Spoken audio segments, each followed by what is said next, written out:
Em Provérbios, capítulo 18. Hoje nós vamos concluir o capítulo 18 de Provérbios. Só faltam 3 provérbios para a gente terminar.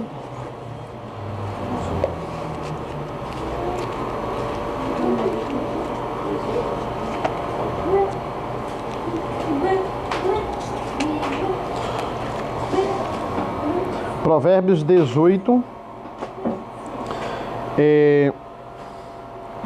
Vamos ler dos versículos 19 ao 24, pode ser?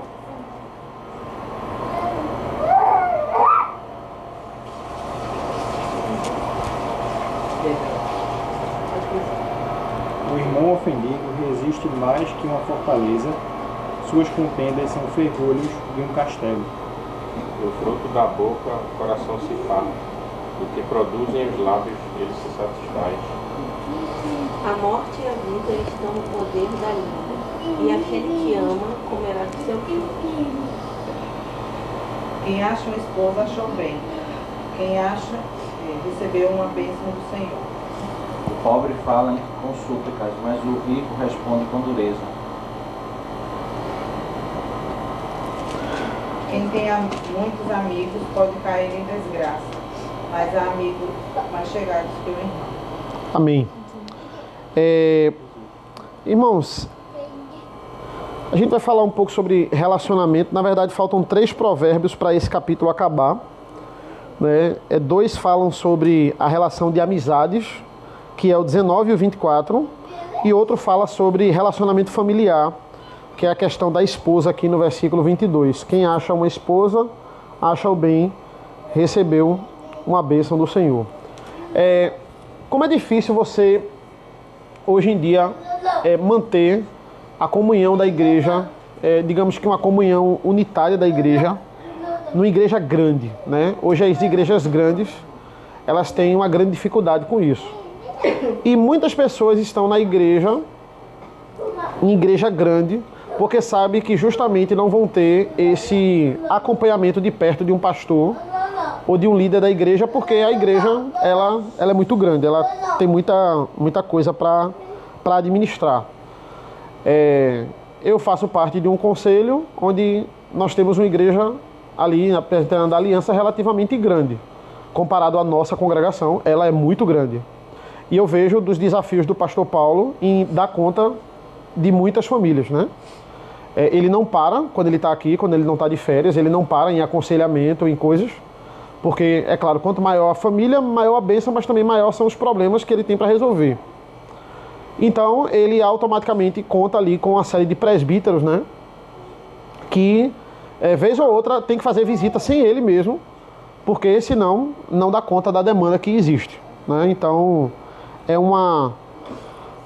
um grande desafio. Muitas igrejas, elas dão certo, entre aspas, porque justamente você não tem a cobrança de acompanhamento, então a pessoa vai sabendo que ninguém vai acompanhar ela, e é isso que a pessoa quer, digamos assim. Eu lembro de uma igreja que eu fui lá uma igreja era da minha tia, hoje em dia ela não está mais nessa igreja, mas eu fui lá e é engraçado porque o pastor, ele sempre tendia a chamar todo mundo de querido e de querida, porque ele não sabia o nome da maioria das pessoas da igreja, né? A igreja dele não sabia, então ele chamava ô querido, ô querida.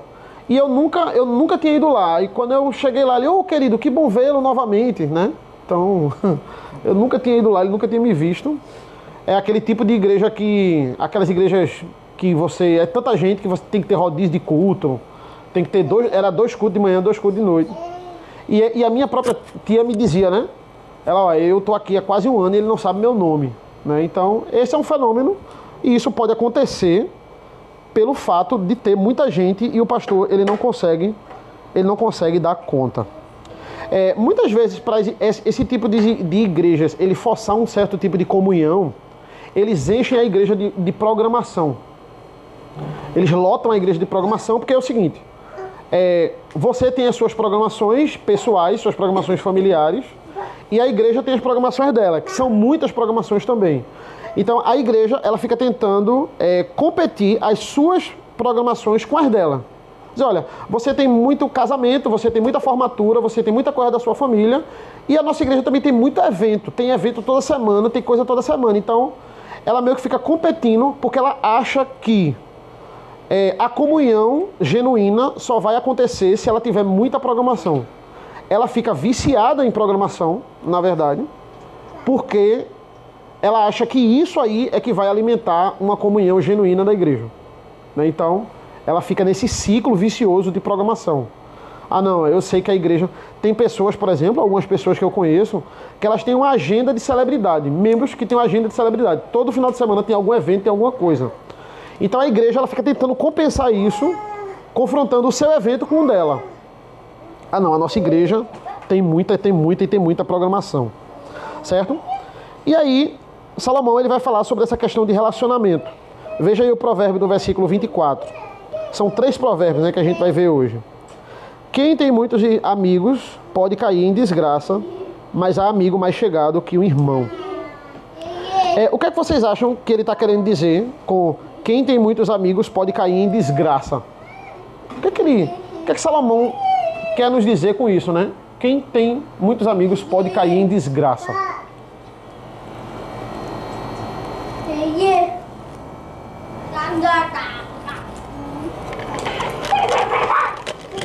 O contraste que ele faz com a profundidade, né?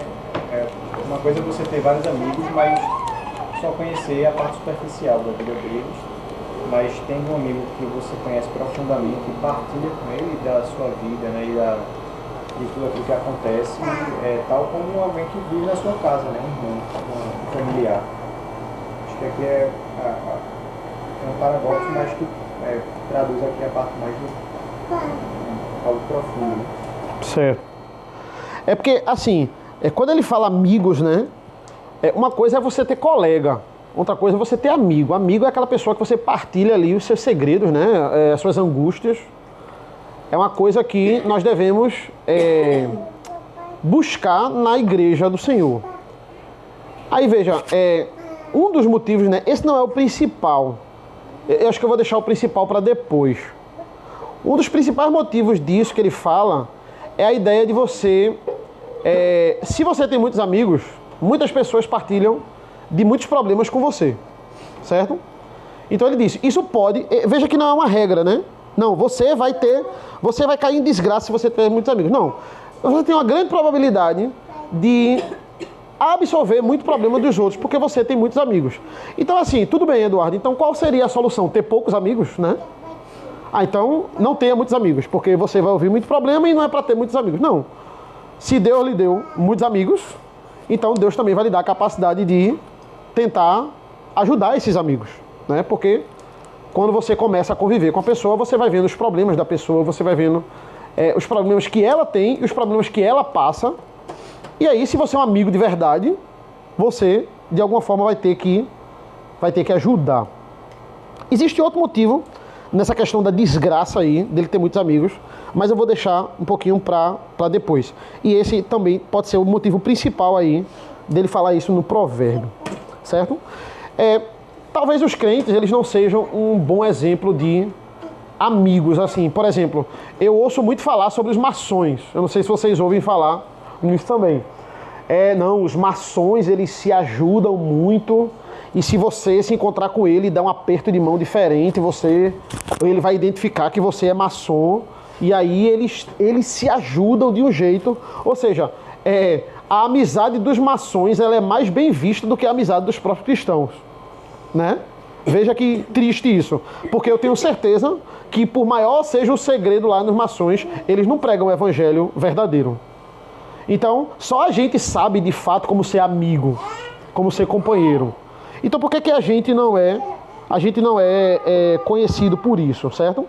Na verdade, o termo irmão, pra gente, muitas vezes é apenas um rótulo, né? Vá numa loja e aí você pergunta assim, quando é que tem esse produto aí? Aí o cara, não, faz o seguinte, chama o irmão ali. Quem é o irmão? Geralmente é o único funcionário da loja crente, né? O apelido dele é irmão. E geralmente ele se veste diferente dos outros. Ele vai com trabalho de calça social, camisa de botão, ele é o irmão, né? O irmão tem aquele estereótipo que todo mundo conhece ele por irmão. Mas o sentido de irmão na Bíblia é sentido de companheirismo. Não é a gente ter um rótulo de irmão, porque a gente tem uma característica diferente, certo? A gente vai voltar depois para esse versículo, né? Pode cair em desgraça, mas há amigo mais chegado que o irmão. Olha como é muito profundo o provérbio do versículo 19. Né? Vê o que ele vai dizer agora aqui. Veja o tamanho da sabedoria, né? Um irmão ofendido resiste mais que uma fortaleza. E as rixas são como as trancas das portas de um castelo, né? Olha que coisa profunda. O que é que ele está querendo dizer com isso? Vê, um irmão ofendido resiste mais que uma fortaleza. O que é isso? O que é que vocês acham? Um irmão ofendido resiste mais que uma fortaleza. A gente está em Provérbios 18, 19. Ele se fecha a tal ponto de ser comparado a uma fortaleza, né? Que não é derribado, quebrável, ele se torna inquebrável, impenetrável. Maravilhoso, isso mesmo. Veja, ele está falando aqui, e essa é uma verdade perturbadora, certo? Ele está dizendo assim, olha, quanto mais intimidade você tem com uma pessoa, a ponto de você chamar ela de irmão, irmão de convivência, não é irmão de rótulo. Quanto mais você tiver intimidade com essa pessoa e você magoá-la, mais difícil vai ser de você obter o perdão dessa pessoa. Devia ser o contrário, né? Poxa, você tem muita intimidade com essa pessoa, mais fácil devia ser ela perdoar você. Mas não, é o contrário, ele está dizendo. Ele está dizendo assim, olha, se você magoar uma pessoa muito íntima sua, essa pessoa vai ter um coração como se fosse uma fortaleza. Ela vai resistir mais do que uma fortaleza. E as rixas são como as trancas das portas de um castelo. Você penetrar no coração desse irmão vai ser como você tentar entrar num castelo fortificado. Vê que coisa interessante. Não que isso seja mérito da pessoa que foi magoada. Ela tem que ser fechada e é assim mesmo. Não, isso é pecado da pessoa que está sendo magoada se fechar desse jeito. Mas ele está dizendo, olha o cuidado que você tem que ter em magoar. Você não deve magoar ninguém. Mas se você magoar um irmão, é muito pior do que você magoar um desconhecido. É isso que ele está dizendo, isso aqui. E ele também fala nesse provérbio da responsabilidade que eu tenho que ter em ir atrás, resolver o problema que eu tenho de mágoa com alguém. Como eu tenho que ir penetrar essa fortaleza. É isso que ele está dizendo aqui, certo? Ou seja, arrombar essa fortaleza, digamos assim. Que ela está ali fechada. E aí tem gente que usa o velho método tradicional do... Não, eu vou pedir perdão a ela, que é um perdão protocolar, né? Eu vou pedir perdão, me desculpe, meu irmão. Aí a pessoa também diz um protocolar, tá perdoado. Que na verdade o tá perdoado vai-se embora daqui, né? Eu não quero mais falar com você, não. E aí você, na sua hipocrisia e na minha hipocrisia, a gente diz assim, ó, eu tentei, né? Eu fui lá, não sou eu que magoei, então eu fui lá e falei. Agora, essa pessoa, vê como ela agiu, né? Mas, na verdade, você também não quer reconciliação. Porque você também está magoado, porque o outro ficou magoado. É isso que ele está falando. E aí Deus sabe que isso é uma conversa fiada. Que, na verdade, você não quer resolver coisa nenhuma. Certo? Então, qual o sentido de perdão, né? Perdão, na prática, é você fazer de tudo para você esquecer o que aquela pessoa fez. Quando Deus nos perdoa, Ele pega o nosso pecado e Ele joga no mar do esquecimento, né? Veja, você não vai esquecer que a sua memória vai ser apagada, mas você não vai considerar mais aquele pecado na hora de uma confusão. Você não vai ficar jogando na cara esse pecado toda vez. Se você ficar jogando na cara, se você ficar lembrando disso, você não perdoou. Então, o ato de perdão é você esquecer o que o outro fez. É você passar por cima da ofensa e você seguir uma vida de amizade com aquela pessoa, certo? Então vamos lá, qual é o outro lado? O outro lado é a pessoa que foi magoada. Eu que sou magoado como irmão, eu não devo ser esse castelo impenetrável. Eu devo ser uma pessoa fácil de liberar perdão. Às vezes não é fácil, dependendo de quem magoou e como magoou você. Mas eu também não, eu não sou aquela pessoa que está por cima, porque eu fui o magoado, eu estou por cima. Então assim, eu perdoo quando eu quiser, né? Fui eu que fui o magoado. Não, essa pessoa agora vai ter que lutar, vai ter que penar para eu perdoar. Porque essa pessoa eu considerava muito. Eu não posso agir. Ele não está passando pano no castelo impenetrável. Ele está falando de uma... Veja, muitos provérbios ele não fala o que você tem que fazer. Ele fala de uma realidade. Ele diz, essa é a triste... Oi? Ele retrata A realidade. Ele não está dizendo que a pessoa está certa em não aceitar o perdão. não acontecer na sociedade. O que é comum. Quanto mais intimidade e aquela pessoa lhe magoar, mais vai ser difícil de conquistá-la. Ele está dizendo isso. Não é o certo para acontecer. Devia ser mais fácil. Mas essa não é a realidade. Entendeu? Isso é uma coisa, é uma realidade tão grande, né? E isso tá dentro da igreja, né? Está no meio dos irmãos. Por isso que ele está falando isso aqui, ele está falando para o povo de Israel, ele está falando para a igreja. Ele não está falando por de fora, né? E agora a outra pessoa, ela tem que... Porque assim, muitas vezes, dependendo da mágoa, o perdão, na maioria das vezes, a gente pode pegar... Me corrija se eu estiver errado, pastor. Ele é muitas vezes uma decisão, né? Dependendo, você não perdoa de cara, você não... Tá tudo zerado de cara, né? Muitas vezes não, tá perdoado e agora acabou, você esqueceu. Não, você decidiu perdoar aquela pessoa, né? Então, muitas vezes é um processo ali. E não me lembro mais, entendeu? Então, Você não leva isso em consideração, né? Mas eu sei que a pessoa se lembra. Porque o esquecer não é apagar da memória. É você não levar mais isso em consideração. Poxa, eu não vou ficar, não vou sofrer mais com isso. E você, de fato, tira um peso. Você tira um peso muito grande, né? A gente fica com aquilo. Então, é isso aí. Veja, olhem o exemplo de Cristo, né? Abram aí, por favor, em Mateus 6, por favor. Mateus 6. Quando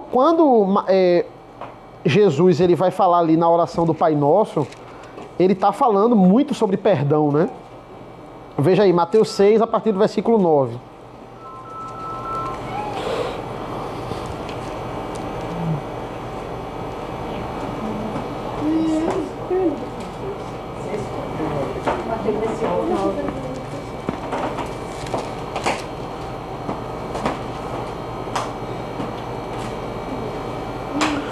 Ele diz assim, né? Portanto, orem assim, Pai nosso que estás no céu, santificado seja o teu nome, venha o teu reino, seja feita a tua vontade, assim na terra como no céu. O pão nosso de cada dia nos dai hoje, perdoa-nos as nossas dívidas, assim como nós também perdoamos aos nossos devedores. E não os deixe cair em tentação, mas livra-nos do mal, pois teu é o reino, o poder e a glória para sempre. Amém. Aí veja a conclusão. Aqui é aos devedores, eu não devo a ninguém. Isso, mas... a questão ali é ofensa também, certo? Calma. E veja a conclusão dele, 14 e 15. Ele vai dizer assim: porque se perdoarem aos outros as ofensas deles, olha como a questão é ofensa, também o Pai de vocês que está nos céus perdoará vocês. Se porém não perdoarem aos outros as ofensas dele, também o Pai de vocês não perdoará as ofensas de vocês. Ou seja, se você quiser ser essa fortaleza impenetrável, digamos assim, você quer ser essa fortaleza impenetrável, então você não tem nenhum direito de chegar para Deus e pedir para Deus perdoar os seus pecados. Por quê? Você não perdoa o pecado de ninguém? Por que Deus vai perdoar os seus pecados se você não perdoa o pecado de ninguém? Não, eu não perdoo, mas Deus é longânimo, né? Então Ele perdoa, né? Ele é que é santo, eu não sou, né? Então você fica, então pare de orar a Deus pedindo perdão pelos seus pecados, porque você não perdoa ninguém, você é essa rocha impenetrável, ninguém penetra seu coração, ninguém consegue conversar com você, se reconciliar com você. Né? Então, é essa a conclusão que ele tira aqui. Não é? É a necessidade de você perdoar o próximo. Né? Então ele está falando, é a parábola lá do credor incompassivo. Digamos assim, pra cá, Bebel, pra cá. Não, solta isso aqui, vem pra cá. Isso. Aqui, ó. Então, é a parábola lá do credor incompassível, né? Que você, o rei perdoou a dívida do credor lá incompassível, e aí agora ele tem uma dívida muito menor que estão devendo a ele, mas ele não perdoa. Então, o rei pode perdoar a dívida dele, que era incalculável na parábola, mas ele não perdoa a dívida do próximo. Né? Então, essa é a questão aqui. Veja o versículo 24. Versículo 24. De novo, né? Quem tem muitos amigos pode cair em desgraça, mas há um amigo mais chegado que um irmão. Isso concorda muito com o que a gente viu lá em Provérbios 17 e 17. Alguém pode ler aí para mim, por favor? Um capítulo antes, né? Provérbios 17 e 17. O amigo ama em todo tempo, e na angústia nasce o irmão. Veja, é na angústia que você vê as verdadeiras amizades. Ou seja, o maior motivo de você cair em desgraça quando tem muitos amigos. Na hora da angústia, esses muitos amigos desaparecem. E aí você cai em desgraça por causa disso. Esse é o maior motivo. Quando você está angustiado, esse povo que tem muito amigo, na hora da angústia, pouquíssimos vão falar com você. Eu não sei se você já passou por isso. Eu já passei algumas vezes. Na hora do aperto, aí você, caramba, bicho, olha, eu ajudei. Você não fica passando na cara, né? Mas, poxa, eu amparei fulano, e fulano... Você não fica cobrando, você não vai ligar para fulano, dizer, pô, cadê você? Eu fiz isso com você, você não vai. Mas você pensa isso, puxa, olha aí. São pouquíssimos os que... Então, aqueles que dizem e têm assim a convicção, eu tenho muitos amigos, vai cair em desgraça na hora da angústia. Porque é na hora da angústia que você vai ver o irmão e você vai ver quem era só colega de você. Então é isso. Mais uma vez, isso não é o correto. Mas Salomão está falando da realidade. Pode cair em desgraça aquele que acha que tem muito amigo. Porque passe por uma dificuldade, comece a precisar mais do que você. Um momento, você era uma pessoa muito prestativa, então rodeado de muitas pessoas. Agora você é aquela pessoa que precisa. Você vai ver que essas pessoas, todas que você ajudou, não são todas que vão voltar. Vai ser muito pouco. Porque agora é você quem está precisando. Certo? A gente não pode ser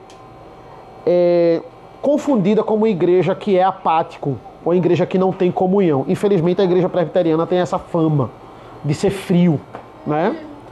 Muitas vezes igreja grande é isso, veja. Eita, cadê fulano? Você não sabe o nome de ninguém. Igreja grande geralmente acontece isso. É fulano do carro branco. Esse é o nome dele. Fulano que tem um carro branco. Não, é o carequinha da Bíblia grande. O nome dele é o carequinha da Bíblia grande. Você não sabe o nome dele. Não, é esse crânio que só vem de terno. É aquele fulano lá que só vem de terno. Ou seja, ninguém conhece ninguém. Acho que um dos exemplos mais horrendos que eu já vi no ministério, sinceramente, é o pastor, ele vai para o púlpito pregar.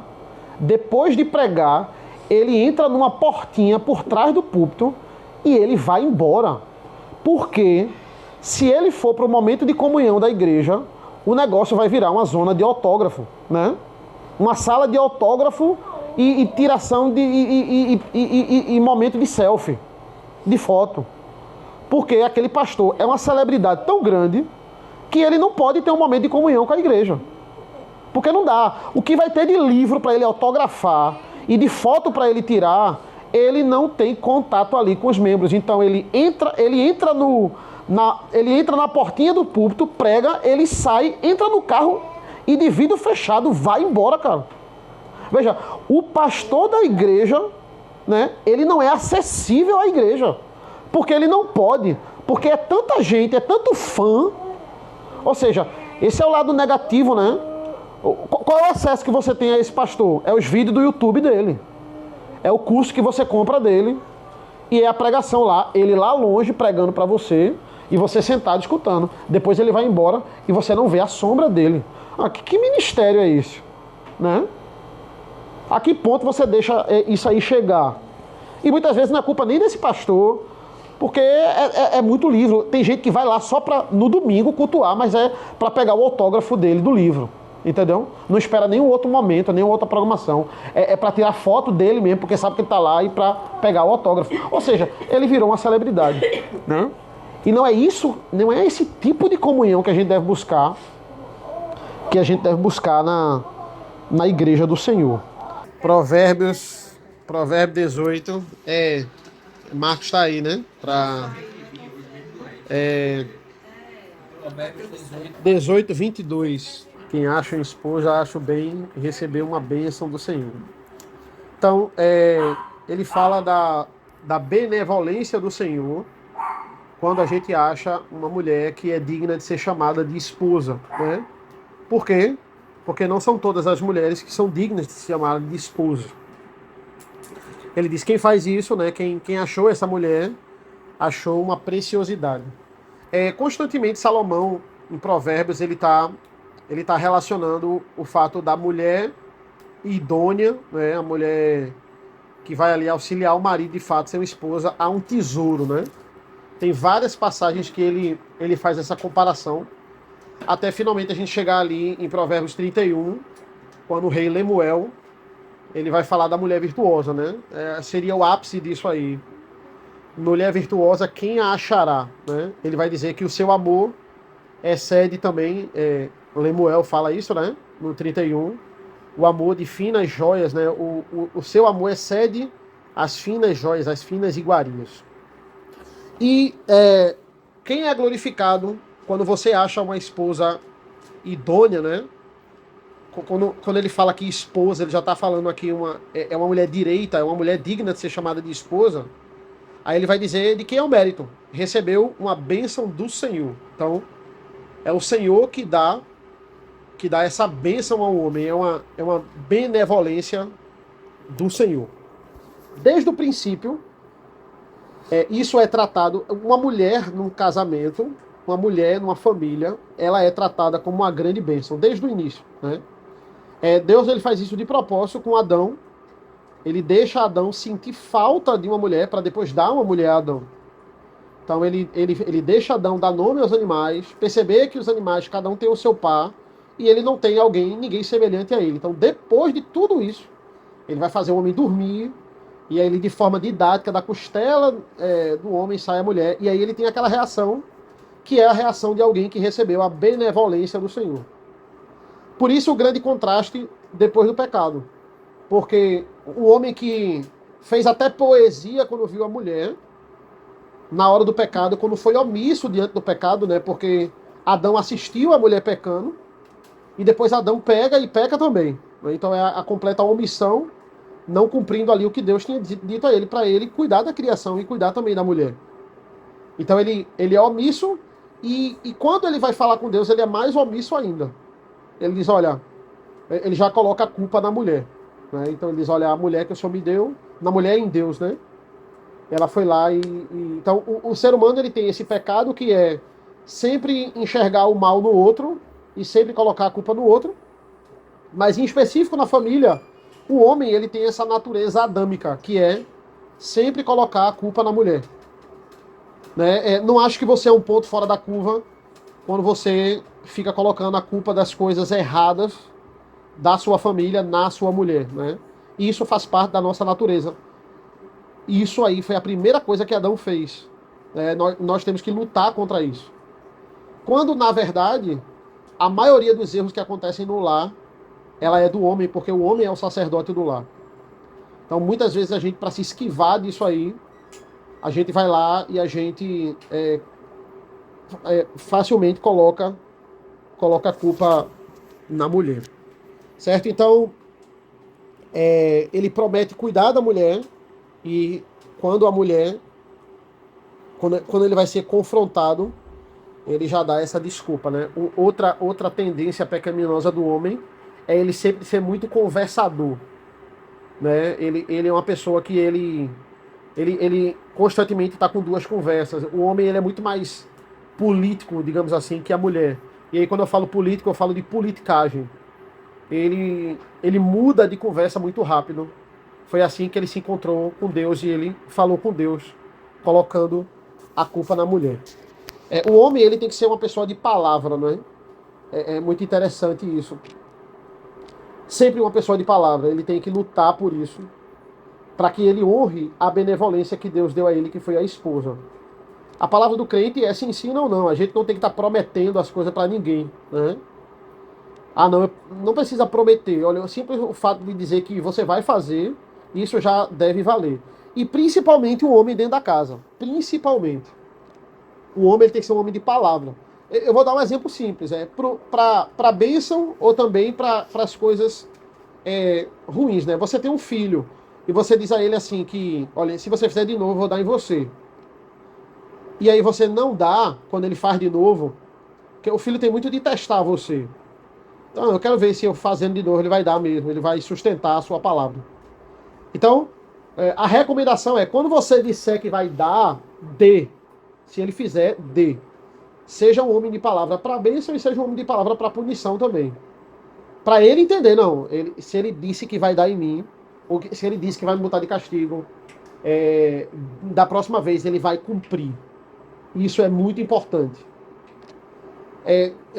Menina, né? Se eu sou um homem enrolão dentro de casa, se eu enrolo minha esposa, enrolo ela vai se acostumar facilmente com o homem enrolão. Né? Então, tem esse outro lado também, de você arranjar um homem idôneo, né? A mulher arranjar um homem idôneo.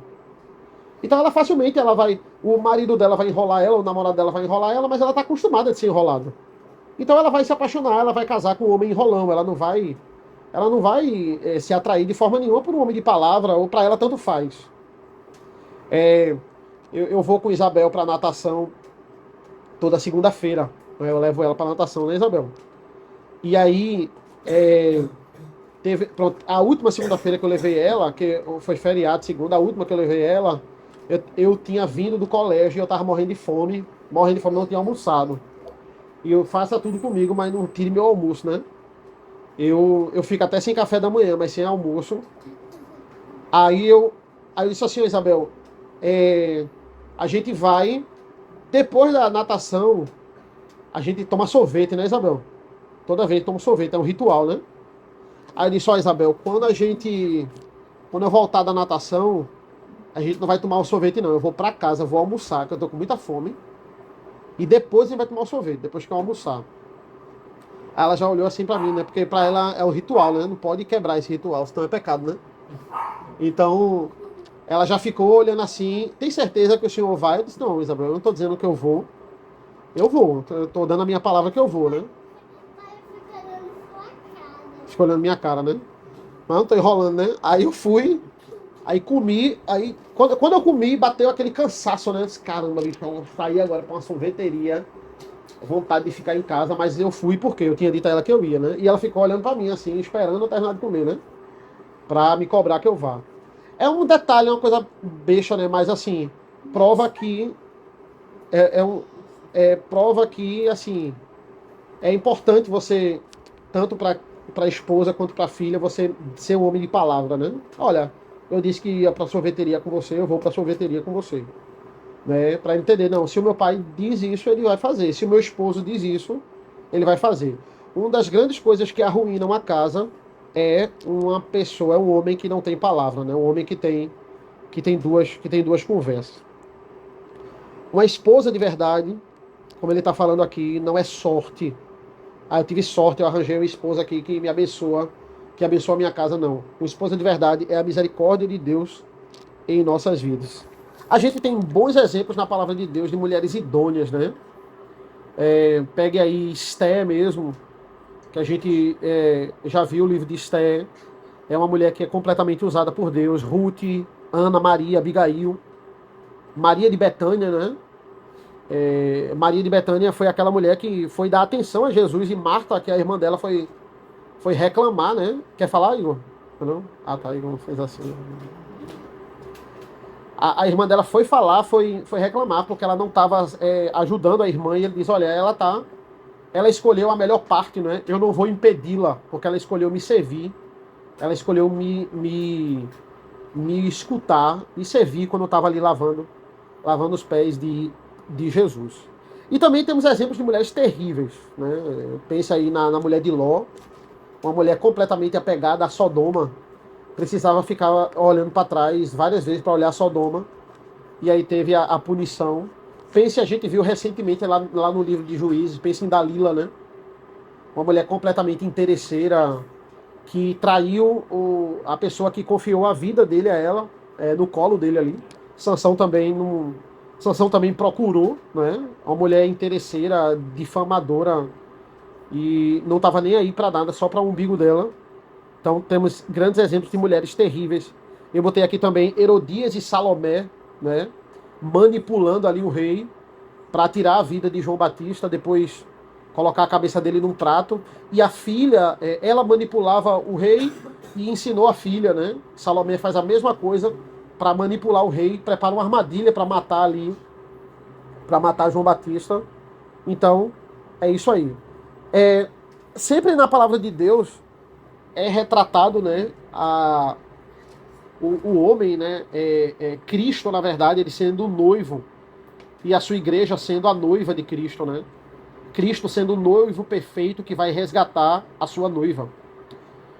Então é isso, né? Jovens, a gente precisa muito pensar, você que tem a oportunidade, estão namorando ou não estão, né? Ainda vão namorar, pensar na mulher idônea que de fato vai edificar a sua casa. Isso é fundamental, né?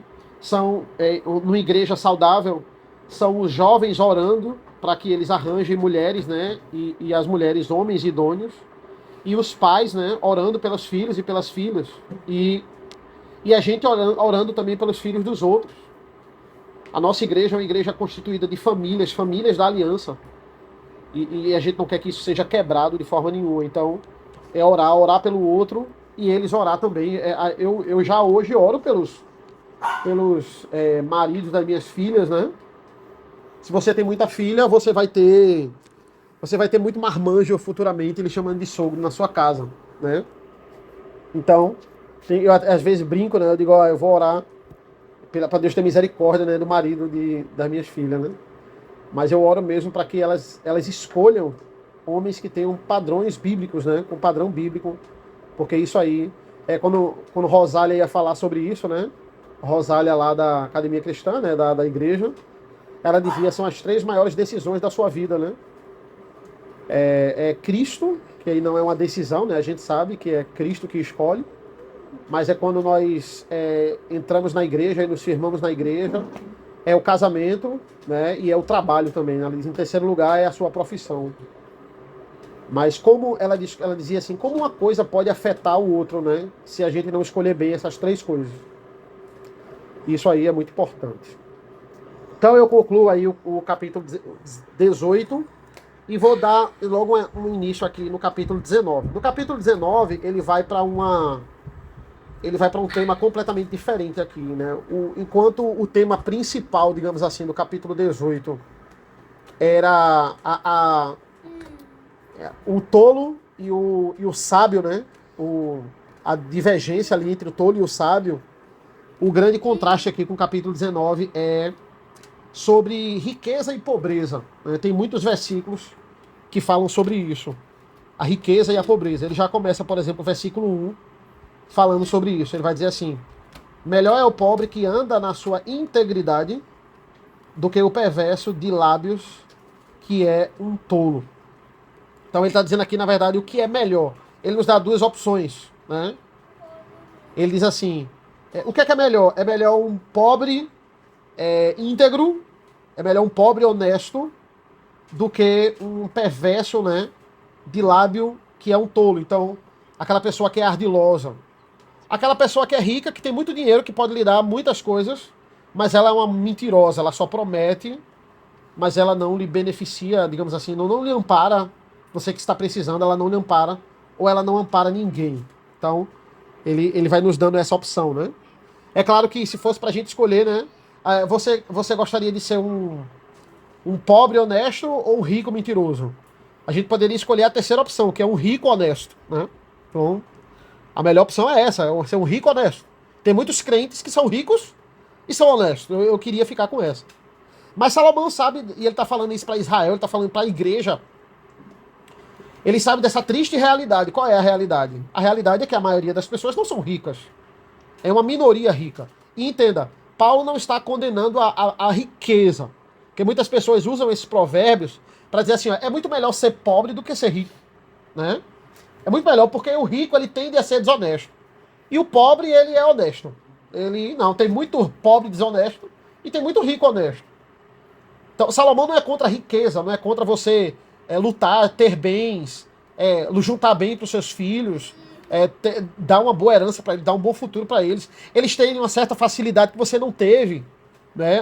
Eu passei por tanto perrengue aqui, eu acho que eu vou poupar meu filho disso aí. E vai ser muito bom para ele. Isso não é pecado. Não é pecado ser rico. Né? Não é disso que ele está falando. Ele está falando de riqueza com desonestidade. Ele está falando de pessoas que ficam perto de ricos só por interesse. Tanto é que ele fala de uma triste realidade aqui no versículo 4. Então, não até porque Salomão era o homem mais rico de Israel. Quem estava escrevendo aqui era o homem mais rico de Israel. Então ele tinha que condenar o próprio estilo de vida dele. Né? E não é isso. É você ser uma pessoa... Como a maioria das pessoas não vão conseguir ser ricas, como a maioria da igreja não consegue ser rica, é apenas uma minoria, essa é uma realidade. Não que isso seja certo, como ele disse várias vezes, ele vai falar vários provérbios aqui que não é isso que é para ser feito, mas é a realidade que é feita, então se prepare para isso. Ele está dizendo, olha, jamais troque uma vida de tolice para ter dinheiro do que a honestidade. Se você só tiver essas duas escolhas, pobreza com honestidade ou riqueza com tolice, você conseguir esse dinheiro porque você foi tolo, porque você tomou decisões tolas e terríveis, então escolha ser pobre. É melhor, né? Entre esses dois é melhor ser pobre e ser honesto. A ideia é essa aqui. Aí no versículo 4 ele diz assim, na riqueza os amigos se multiplicam, mas o pobre, até o seu único amigo, o abandona. Veja que provérbio aqui pesado, né? Na riqueza os amigos se multiplicam, mas o pobre, até o seu único amigo, o abandona. Certo? Então, mais uma vez, ele está dizendo que não está dizendo que é certo, ele está falando uma realidade. Ele está dizendo, o rico, naturalmente, ele tem muito mais amigos que o pobre. O pobre não vai, se ele quiser competir, ele não vai conseguir ter a quantidade de amigos que o rico tem. Por quê? Porque muita gente só está com o outro por causa de interesse mesmo. Então isso vai fazer o rico estar sempre rodeado de pessoas. Por quê? Porque quando as pessoas pedem as coisas a ele, ele tem recursos para dar. Então isso vai atrair mais pessoas para o rico. Matthew Henry, comentando esse versículo, ele vai dizer assim, como é forte o amor ao dinheiro, e em contraste, como é fraco o amor dos homens uns com os outros. Amamos as coisas e não amamos os homens. Eu particularmente, irmãos, eu fico perplexo com o amor que a humanidade está dando aos animais. Isso é algo alarmante e é algo muito perigoso. E olhe que vocês me conhecem, né? Eu sou uma pessoa que gosta de animais, que gosta de criar animal, não tenho problema nenhum com isso. Mas é muito complicado como as pessoas estão trocando o amor por outras pessoas para o amor a um cachorro, né? Amor a um animal, certo? Isso aí é algo terrível. As pessoas estão deixando de amar a esposa para amar mais o cachorro. As pessoas estão deixando de amar mais os filhos, porque os filhos dão muito trabalho, o cachorro não, o cachorro só faz latir e ele fica ali comigo, não dá trabalho nenhum. Eu já vi uma vez, eu estava passeando com Fiona e tinha um gari lá na rua, ele disse, olha, se fosse para escolher entre a vida do meu filho e a vida do meu cachorro, eu escolhi a vida do meu cachorro. Porque os meus cachorros, eles me amam de verdade, meus filhos não. Foi ver que bênção, né? Aí disse, ó, isso aí que você falou é terrível, né? Ele ficou bem assim. Mas isso aí que você falou é terrível, cara. Não pense isso, porque isso é uma troca de valores, né? Veja, hoje em dia todo cemitério é aprovado por lei isso, né? Todo cemitério tem que ter agora um espaço para velar cachorro, velar pet. Certo? Público ou privado. Ele vai ter que ele tem um prazo agora para providenciar um local para velório de cachorro. Você vai ter que enterrar o cachorro. Aí você diz o que no velório de cachorro, né? O que é que você fala no velório de cachorro, né? Então, é algo assim gritante. Quantas vezes Fiona, ela recebeu convite de festa de aniversário, cara. Festa de aniversário do outro cachorro, né? E aí, nunca fui pra nenhum. Mas teve um que até teve a audácia de trazer a sacolinha, né? Ela não veio, ela não foi pra festa, mas trouxe a sacolinha com raçãozinha, com um copinho que ela ganhou. Assim, é uma coisa terrível. Terrível, terrível. Por que as pessoas não querem ter filho? Porque elas já têm um filho, é o cachorro, né? Elas não querem mais ter filho. Porque, olha, e o custo que você tem para ter um cachorro, um remédio, se algum cachorro aí seu ficou doente, você sabe. Remédio para cachorro é muito mais caro que remédio para gente, muito mais caro. Então, hoje nós temos plano de saúde para cachorro, né? O pessoal não sabe que Fiona morreu, ainda fica me oferecendo aqui, plano de saúde para cachorro. E gente que acredita, eu conheço, né, não é boato não, eu conheço pessoas que os pais não pagam plano de saúde para os filhos, mas os cachorros têm plano de saúde. Que diz a mim, não, o filho é mais barato, Eduardo, mas o cachorro quando adoece a gente não tem condições. E como é mais barato o plano de saúde para cachorro, o cachorro tem, mas o filho não tem. Aí eu disse, então aí tudo bem, agora que você falou, né?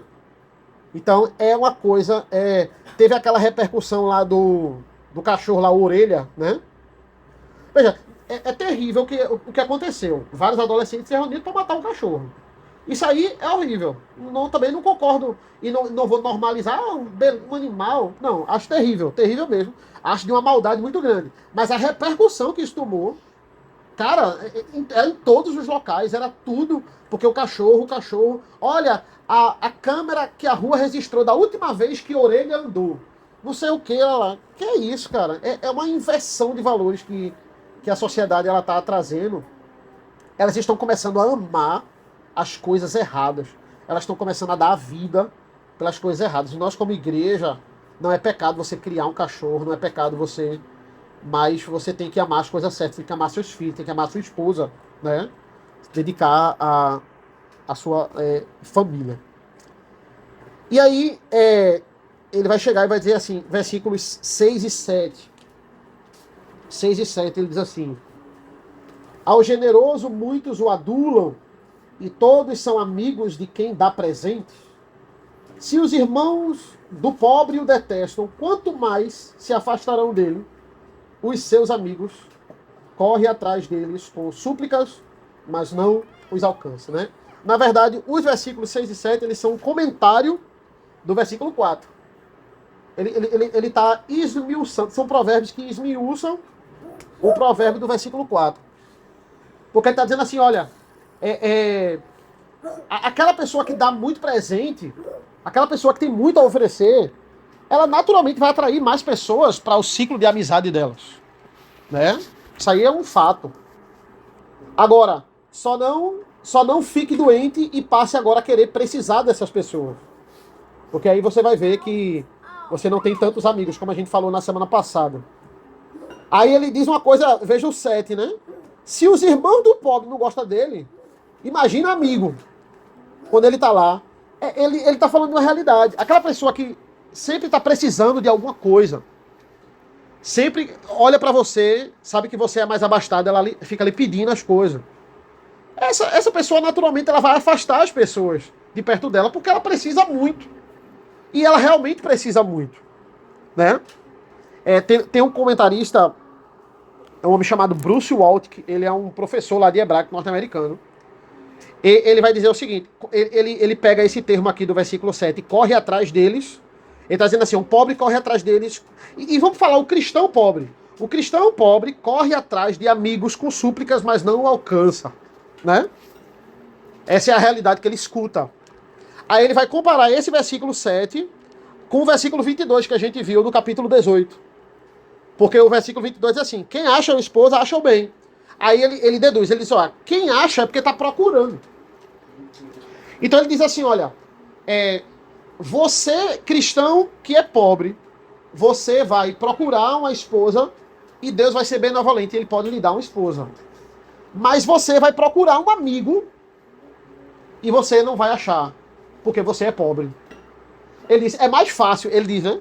É mais fácil encontrar um esposo idôneo que vai ampará-lo do que, de fato, um amigo. Digamos assim, muitos amigos. Ele não está falando aqui que a pessoa não vai ter nenhum amigo. Vai ter amigo sim, porque se ele estiver rodeado de pessoas crentes, ele vai ter algum amigo. Né? É possível. Né? Mas ele está dizendo assim, não queira competir você que não tem tanto dinheiro. Nesse mundo interesseiro. Não queira competir você que não tem tanto dinheiro. Você que vive no limite. Com uma pessoa que tem muito dinheiro e tem muito a oferecer. Ela sempre vai ter mais pessoas ao redor dela. Por quê? Porque o fato não é que é pra gente estar atrás disso, né? Tem pessoas que elas precisam ter muitos amigos. Elas precisam ter muitas pessoas. Aí tá dizendo, ó, você pode até ter, se você tiver muito dinheiro. Se você não tiver, não ache que as pessoas vão correr atrás de você. Por outro lado, versículo 17, ele diz assim, e se alguém quiser falar alguma coisa, viu, gente? Fica à vontade aí. 17 diz assim, quem se compadece do pobre empresta ao Senhor, e esse lhe retribuirá o benefício. Certo? Por quê? Porque não existe só aquela pessoa que precisa de ajuda e é interesseira. Existe aquela pessoa que realmente precisa de ajuda. Toda igreja você vai ter esse fenômeno. Se a gente tem uma igreja grande, a gente sempre vai ter uma igreja de pessoas mais abastadas e pessoas menos abastadas. Pessoas que vão precisar e não vão falar. Elas têm vergonha de ficar pedindo, né? Então, qual é a função daquele que tem muito recurso? Ele tem uma responsabilidade muito grande. Ele precisa ter a sensibilidade de olhar as pessoas da igreja que têm menos recursos e de alguma forma tentar ajudar. Esse é um trabalho. Veja, o centro do evangelho não é ação social, não. Porque senão a gente viraria uma ONG que fica aí. Tem igrejas que são verdadeiras ONGs que ficam distribuindo cesta básica. Esse não é o objetivo. Mas muitas vezes a pessoa que tem muito dinheiro ou é muito abastada, ela não sabe por onde começar. Então eu digo a você, comece pelas pessoas da igreja. Pelas próprias pessoas da igreja. E aqui, pegando esse provérbio que na verdade ele é um gancho lá de 2 Coríntios 9, quando Deus vai dizer assim, olha, Deus vai retribuir você. Eu não posso ajudar o outro pensando em retribuir, mas Deus, o caráter de Deus é ele ser compassivo, é o caráter de Deus ele ser amoroso. Então ele vai retribuir, né? Se nós que somos pecadores retribuímos os nossos filhos quando eles fazem algo bom, que dirá Deus, né? Que não tem pecado, que é o Pai perfeito. Pastor, Oi. Levítico 25, né? Se teu irmão empobrecer e as tuas forças decaírem, então sustentá-lo. Isso tem uma referência. Sim, com certeza. Veja, você não tem a. Você vai. É o fato de você amparar, né? Você não tem o dever de. Agora vai sustentar e ele nem precisa trabalhar, porque quantas pessoas se escoraram nisso, né? Pega, por exemplo, o exemplo de Tessalonicense mesmo. Que metade da igreja estava esperando a volta do Senhor sem trabalhar e metade da igreja estava trabalhando. Aí Paulo vai dizer, não quer trabalhar não, então não come. Pronto. Claro que é uma ironia isso, né? Pronto, faz o seguinte, ó. Fica sem fome. Aí você não precisa trabalhar. É tranquilo. Entendeu? Mas é claro que quando você tem uma pessoa dentro da igreja que ela está passando por algum problema, que ela tá, é o exemplo que Tiago dá lá no capítulo 2, né? Você diz que tem fé, e aí o irmão está precisando, e você diz assim, ó, nem fala comigo. Tem fé não, tá mostrando que não tem fé. Entendeu? Essa é uma obrigação que, dentro da nação de Israel, isso é uma prática, e sabemos que a nação de Israel é a igreja do Senhor, né? E Amadeu, a gente tem a recomendação na lei, né? Onde se você tem um campo, era recomendado você não colher completamente as suas espigas ou as deixava para oliveiras. Era obrigado, você... não pode pegar o que caiu no chão. Aquilo que caiu no chão era para você deixar lá, entendeu? De forma que aquela pessoa que ela passa fome ou que ela tem necessidade, ela poderia ir pegar o sustento dela no campo do mais abastado. Não seria roubo, entendeu? Mas ao mesmo tempo não seria uma esmola completa, como se aquela pessoa, como se o mais abaixado tivesse obrigatoriamente sustentando. Ele teria que ter o trabalho de levantar, ir lá na roça, pegar as espigas que estavam no chão. Foi isso que a gente sabe que aconteceu lá com Ruth, não é verdade? Isso. A espiga que caiu era muito boa, mas caiu, então você não pode pegar. Exatamente. Vai ficar para quem precisa, né? Eu acho que uma coisa muito interessante, ontem eu e Iracema, a gente assistiu um filme, tava na Prime, acho que tava no cinema até pouco tempo desse. O nome em inglês é Good Fortune. É um filme de comédia, onde um anjo, que é Keanu Reeves, ele vê lá uma pessoa muito rica e uma pessoa muito pobre, né? E aí o que ele faz? Ele simplesmente troca a vida dessas duas pessoas, né? E a ideia dele era mostrar que para a pessoa pobre a solução dos problemas dele não seria dinheiro. Só que na visão do mundo, o dinheiro resolveu todos os problemas do pobre, entendeu? E aí Legal. Tipo, é um filme. Mas o spoiler. Não, tem muita reviravolta. Mas Muita reviravolta. O filme todo, assim, é um filme que ele dissemina muito o pensamento que existe a respeito de pessoas ricas.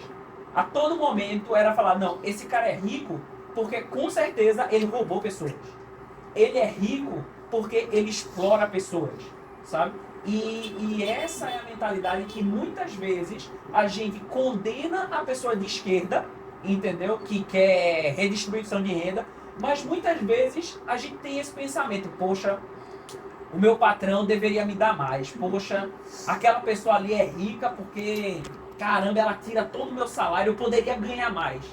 Então, é exatamente o que a Salomão está falando pra gente aí, né? Existem pessoas que vão ser mais abastadas por habilidade própria que Deus as deu e tá tudo bem, entendeu? Cabe a você descobrir qual é o seu talento e desenvolvê-lo para a glória de Deus. E se Deus assim permitir que você seja bem abastado com isso, amém. Amém. Último provérbio, gente, de hoje, sobre esse tema, 22, tá? O versículo 22. O que torna alguém agradável é a sua misericórdia. O pobre é preferível ao mentiroso.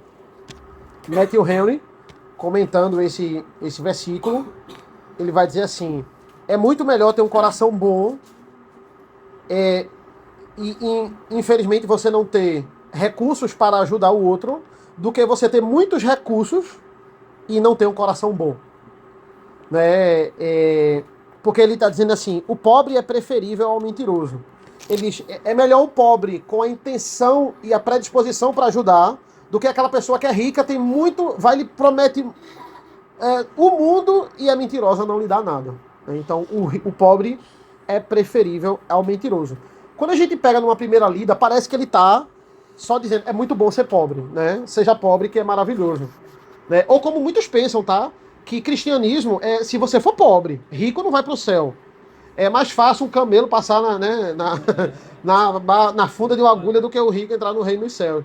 No sentido de que o rico não vai, porque ele é muito apegado ao dinheiro e não tem nada a ver com isso. Né? Não tem nada a ver com isso. Jesus, ele era o pai dos pobres. Né? Pegue qualquer livro de história aí didático, Jesus ele é líder de um movimento social. Entendeu? Revolucionário. Ele é o pai dos pobres, ele veio para os pobres e oprimidos, e é isso. E não tem nada a ver com isso, né? Isso eu quero pintar de cristianismo. Não é isso.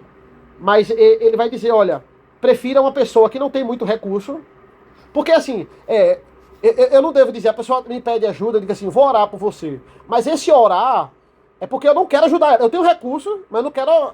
Então eu quero dar uma coisa de graça a ela, que é orar. Entendeu?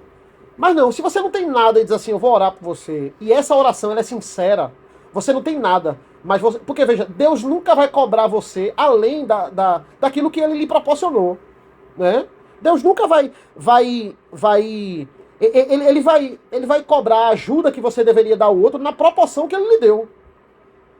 Esse negócio da pessoa pegar o salário todinho e dar pro pobre, entendeu?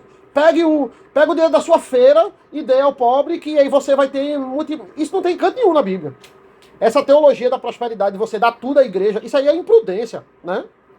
Então, você vai dar na sua proporção, né? Esse é o sentido também lá de 2 Coríntios 9. Então, ele chega e diz assim, olha, a pessoa ela vai oferecer para você oração, porque ela não tem nada para lhe oferecer, materialmente falando. Se ela pegar a saúde que ela tem, dobrar o joelho e orar por você, sinceramente, investir o tempo nela em oração, isso aí ela deu segundo a proporção dela, então isso vai ser uma bênção para você. Né? Então, é o que a gente deve se apegar. Isso também é muito precioso. Paulo, né, quando ele vai entrar ali falando de oferta lá em 2 Coríntios, ele compara essa parte financeira com o ministério de Cristo. Ele chega em 2 Coríntios 8:9, ele vai dizer assim, pois conheceis a graça do nosso Senhor Jesus Cristo, que sendo rico, se fez pobre por amor de vós, para que, pela sua pobreza, vos tornasseis ricos. Então, não existe maior exemplo na Bíblia e fora dela de uma pessoa que se doou por outra como Cristo, que deu a sua própria vida, era rico em glória no céu, se humilhou, se fez carne, se tornou pobre, veio de um contexto pobre mesmo. Né? As pessoas pensavam que Jesus ia vir como governante, como príncipe. Né? Ele veio como da Galileia. Pode alguma coisa boa vir da Galileia? E Cristo, somente Cristo veio da Galileia. Né? Então, que nós possamos nos apegar nisso aí. Amém? Alguém tem algum comentário?